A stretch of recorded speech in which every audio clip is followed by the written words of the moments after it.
The fossil fuel industry has fought hard to block any government action to limit carbon pollution.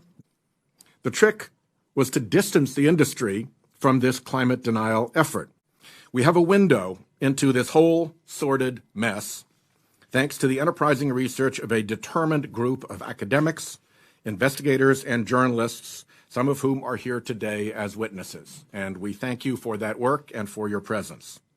The second trend concerns the very powerful cross-sector groups like the U.S. Chamber of Commerce and the National Association of Manufacturers, or NAM.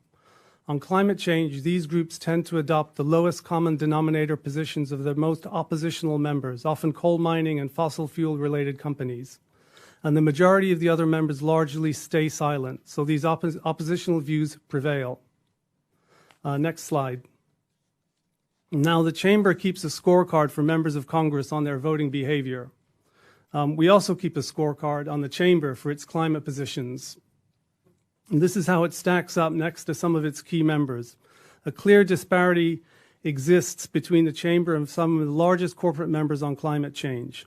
Most of these corporations on the right-hand side of this chart are now loudly publicizing their own climate goals and commitments. A similar dynamic of misalignment exists within NAM. May I interrupt and ask you what the leftmost one is, the M? Marathon Petroleum. Opposition. Marathon Petroleum. What do you know?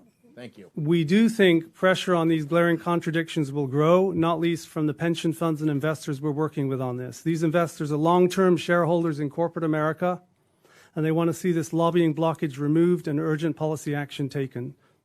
How can we most effectively organize to create true corporate responsibility on the issue of climate rather than kind of a greenwashing campaign?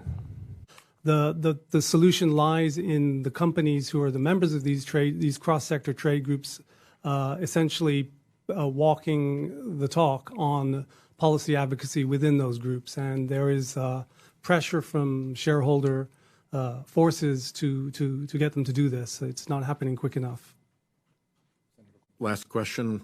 Roughly how many organizations participate in this web of denial that you have described?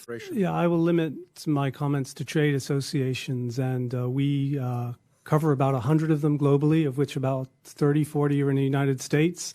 The common theme there is almost all are negative on ambitious climate policy, and so that's not true of the corporate population as a whole. You see a much more active, positive contingent, but it speaks to this outsourcing of the negative stuff to the trade groups, and that dynamic has to change if we're going to get anywhere soon on climate. Particularly if the trade associations are the ones that are weaponized. Absolutely, yeah. Well, let me thank all of the witnesses. Your expertise and your persistence and your courage up against this web of denial has really been something. It helps us a lot. You give us levers, fulcrums to work our levers from, I should say. And Mr. Rosenberg, thank you for your passionate advocacy for a strong role for Congress to help the American people get to the bottom and get to what Paul Harvey called the end of the story.